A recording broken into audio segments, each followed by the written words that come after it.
It is 1802. Napoleon Bonaparte has just signed the Treaty of Amiens with Britain, bringing the French Revolutionary Wars to a close. For the first time in over a decade, Europe is at peace.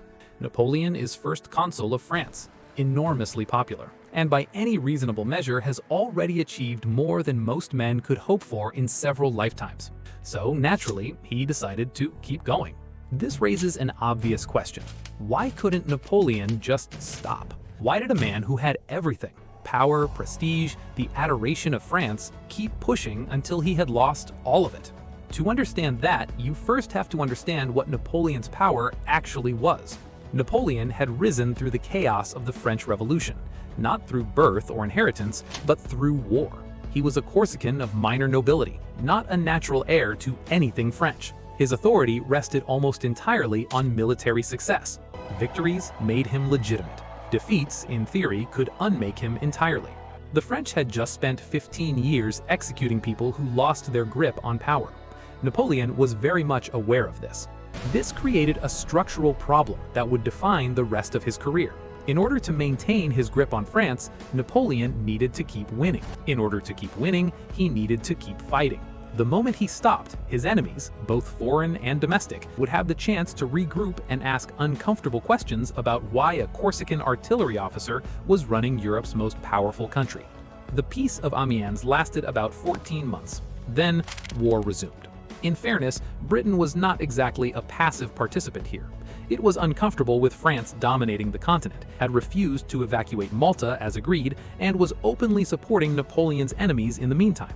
Napoleon, for his part, was using the peace to consolidate French gains in Egypt, Italy, and the Caribbean. Not exactly the behavior of a man winding down. Both sides were stalling. Both sides knew it. By 1803, Britain and France were at war again, and they would remain so in one form or another for the next 12 years. This mattered enormously because Britain had something Napoleon could never quite get his hands on: money. Specifically, the ability to fund other people's armies. Throughout this period, Britain bankrolled coalition after coalition against France. The Third, the Fourth, the Fifth, the Sixth, the Seventh. Each one collapsed. Each was replaced by another. Britain could afford to lose on the continent indefinitely, as long as it kept control of the seas. After Trafalgar in 1805, it very much did. Napoleon's answer to this was the Continental System, announced in 1806 following his decisive victory over Prussia at Jena. The logic was straightforward. If France could not hurt Britain at sea, it would strangle the British economy by closing every European port to British trade. No continent, no commerce. No commerce, no money for more coalitions. The problem was that the Continental System only worked if every European power complied with it, which most of them did not particularly want to do, because British goods were cheap. Smuggling was extremely profitable, and publicly defying Napoleon from a safe distance was quietly appealing. This meant that enforcing the Continental System required Napoleon to maintain political control of essentially all of Europe, which required military force, which required more wars. The system designed to end the fighting made more fighting necessary. This is not how most trade policies work. Portugal refused to comply with the blockade, so in 1807, Napoleon sent an army through Spain to deal with it. Whilst in Spain, he also decided to depose the Spanish royal family and install his brother Joseph on the throne, a decision that went down exactly as you might expect. The Spanish erupted. Guerrilla warfare spread across the peninsula. Britain landed troops under the future Duke of Wellington and declined to leave. What Napoleon had dismissed as a minor inconvenience became a 6-year catastrophe that he would later call his Spanish Ulcer. By the end, it had consumed around 300,000 French troops and was still actively bleeding when the rest of his empire collapsed around it. He probably should have stopped after Spain. He didn't. In 1810, Tsar Alexander I of Russia, who had been a nominal French ally since 1807, began quietly allowing British goods into Russian ports again. This was economically sensible and strategically reasonable. Napoleon took it as a personal affront and began planning the largest land invasion in European history.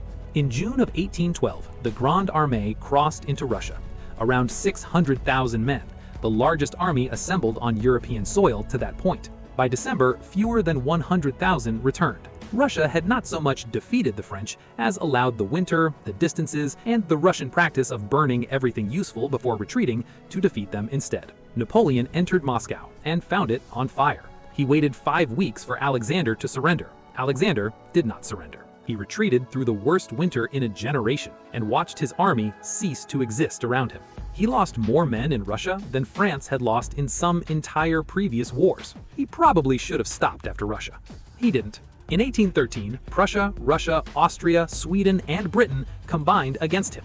Napoleon raised a new army from an increasingly exhausted France, fought a series of tactically brilliant defensive campaigns, and lost anyway. The numbers were simply against him. By April 1814, Paris had fallen, and Napoleon abdicated. He was exiled to the island of Elba, just off the Italian coast, and given sovereignty over it as a kind of participation trophy. Most men at this point would have stayed. Napoleon escaped after 10 months, landed in the south of France with a small force, and marched on Paris. The army sent to stop him joined him instead, because he was Napoleon, and soldiers tended to do this. Louis XVIII fled. Napoleon was emperor again. This period is known as the 100 Days. It lasted 96 days. At Waterloo in June 1815, a combined British and Prussian force ended it definitively. Napoleon was exiled again, this time to St. Helena, a remote island in the South Atlantic, far enough from Europe that escape was not a realistic option. He died there in 1821, dictating his memoirs and arguing that everything would have worked out if people had simply cooperated more. So why couldn't he stop? Several reasons, none of them entirely separable. The first was structural. Napoleon's empire had been assembled through conquest and required the constant credibility of French military power to remain assembled. The moment he stopped expanding and consolidating, the cracks in Spain, in the German states, in the satellite kingdoms ruled by his relatives would widen. Stopping meant accepting the empire as it currently was, and the empire as it currently was had too many unstable edges for a man of Napoleon's temperament to leave untouched. The second was financial. The wars largely paid for themselves by indemnities extracted from defeated powers, and the economic advantages of controlling European markets. A permanent peace would have required France to maintain its enormous army indefinitely, without the revenue that conquest generated. This was not a position France could sustain. Expansion had in effect become the business model. The third was Britain. As long as Britain remained hostile and solvent, which it did throughout, there would always be another coalition, another front, another crisis requiring Napoleon's personal attention. Peace with Britain was possible in theory, but only on terms that would require France to surrender much of what it had gained. Napoleon was not prepared to accept this, partly for strategic reasons, partly because it would have looked to the French public very much like losing. The fourth was Napoleon himself. He had an extraordinary talent for war, a genuine attachment to it, and a conviction, not entirely without foundation, that he could do things other men could not. He also possessed an ego poorly suited to accepting limitations. Offers of compromise that might have ended the wars earlier were consistently refused because they did not reflect the version of reality Napoleon preferred to occupy. There's a version of history in which Napoleon secures France's natural frontiers after Amiens, makes a durable peace, builds the institutions he is genuinely talented at building, and ends his life as one of the most celebrated leaders in European history.